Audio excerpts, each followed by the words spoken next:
Hi, I'm Sifu Paul with the Kung Fu Athletic Academy, and this is another video in a series of videos for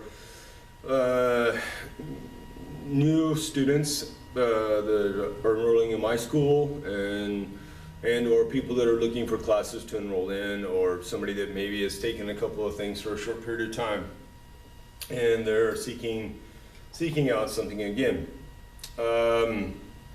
This video here is about the cycle of popularity. What I mean by that is that due to media, marketing, advertising, just like with anything else, things go through these phases to where they become very popular for a period of time and then the popularity drops off. The staying power of something is once that popularity is kind of worn off of it due to the fact that it's new, or maybe it was something that it's been around for a really long time, but just nobody really,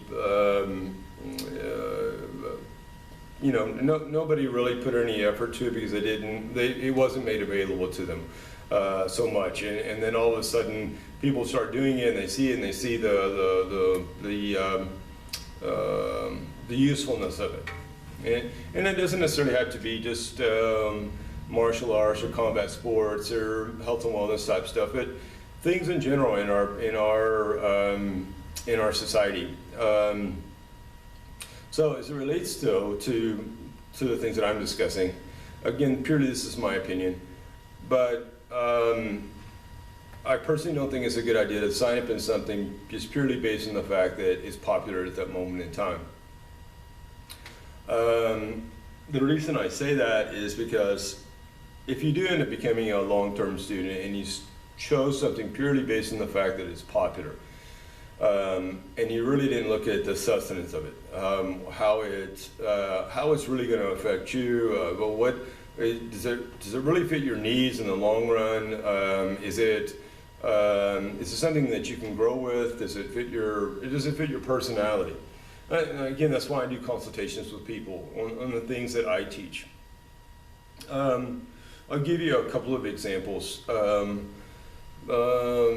Right now, in combat sports, you could say that mixed martial arts is probably one of the most popular things out there in combat sports.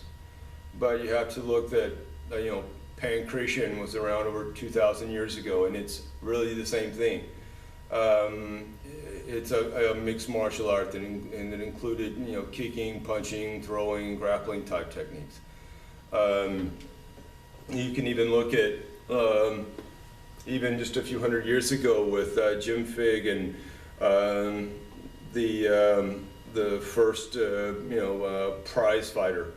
At that time, boxing was not just using your hands. It was kicking and wrestling with people and all these things. There are things out there right now that for the new person, I mentioned this in another video too, but somebody teaches something and you never heard of it. And I said that you should investigate and see if you can find anything on it. Example, Savate, or box française Savate. It is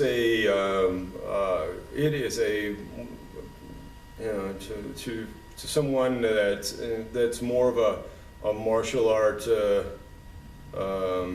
that it doesn't look at just at what they're doing. They see Savate, they see box française Savate. They know that it is a full contact combat sport that wears shoes, that it's a highly effective street fighting system, but nobody knows what it is. Here in the U.S. hardly. A very, very small fraction of people do, and a lot of those already do martial arts. So for it to be mainstream, it's very, very difficult for it to garner any popularity based on that, even though it's highly effective.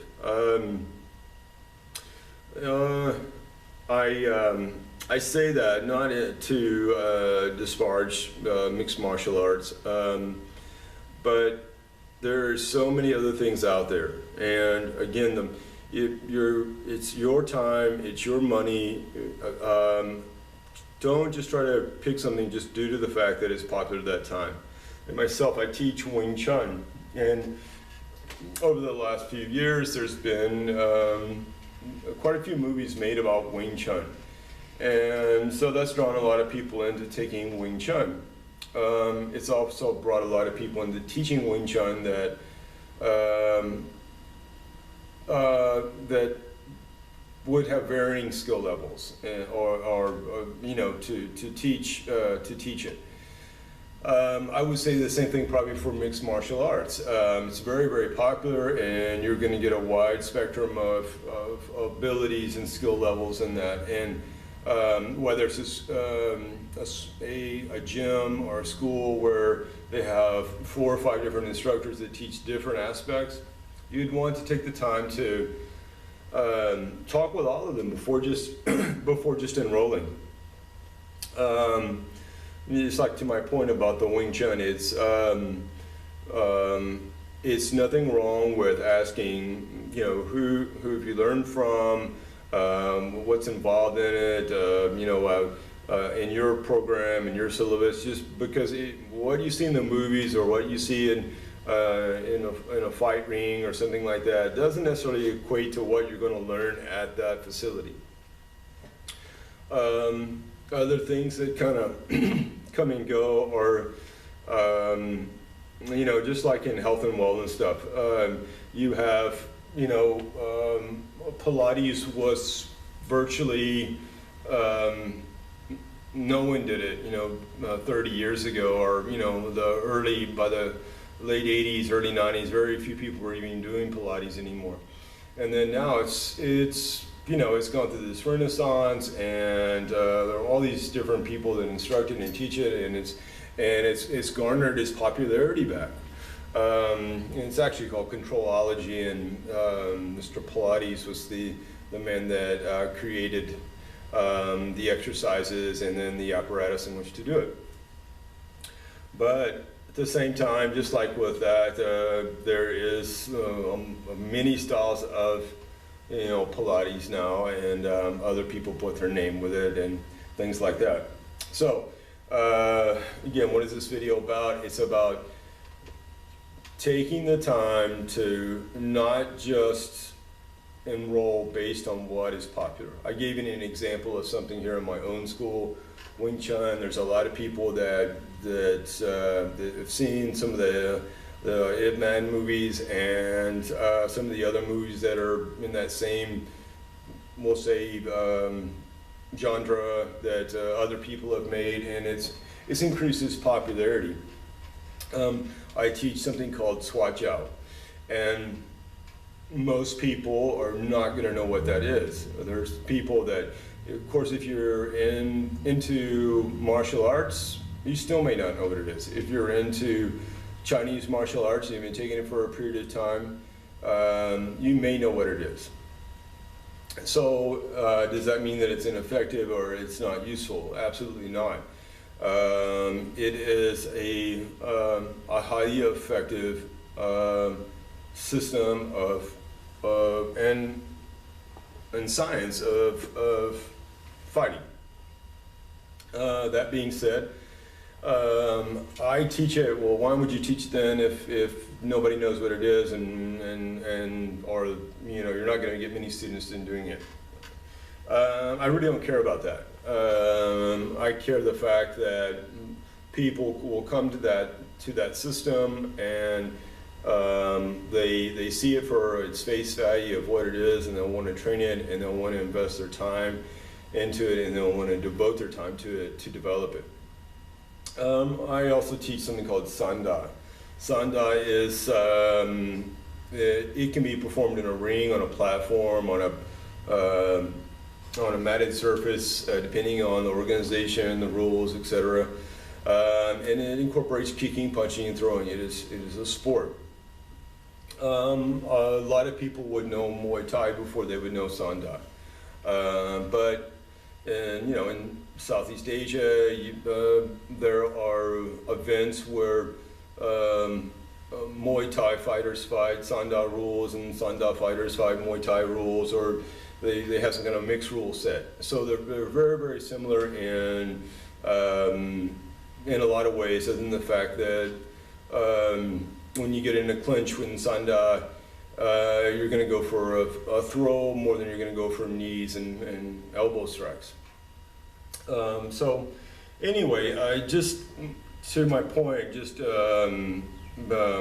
again, whether you come to my school or you go to someone else's school, you know, it's great to know that something out there caught your eye in a movie or in a you know, a pay-per-view event, or something that you read in a magazine, or something that you saw as an advertisement on someone's shirt or something like that, and it stroked your interest to want to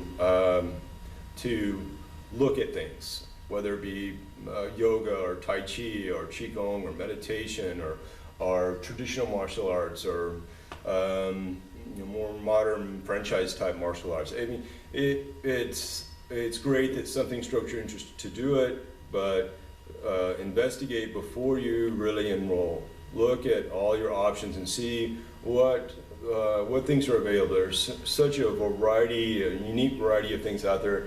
Here in the Dallas, Fort Worth area, there is martial arts from everywhere. There is Israeli martial arts, there's Russian martial arts, there's Chinese martial arts, there's Vietnamese martial arts, there is Japanese, and I mean, the list just goes on and on. So you have such a variety. Even though that one thing's caught your eye, or is what kind of brought you into the idea of, you know, I'm going to try something.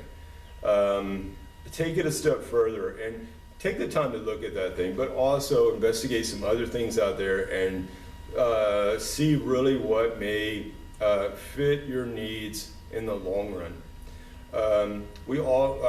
I want to really believe that everybody who wants to come to martial arts or to health and wellness time classes really wants to be a long-term student.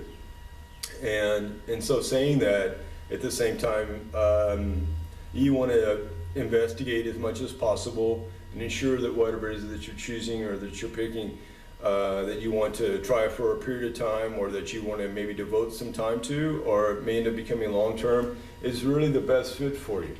So anyway, I hope you liked the video, and again, it's not saying that one thing is better than another. It's really, to be honest with you, it's about how you think of it, how it fits your needs, how it fits your interest level, how it fits your lifestyle, and how it fits your thinking. Again, just because it's popular doesn't mean it's going to fit those needs. Something that's not popular at that given time does not mean that it's not effective and useful. If it's something that's not popular just because it's never been heard of, it doesn't mean that it's not effective and useful.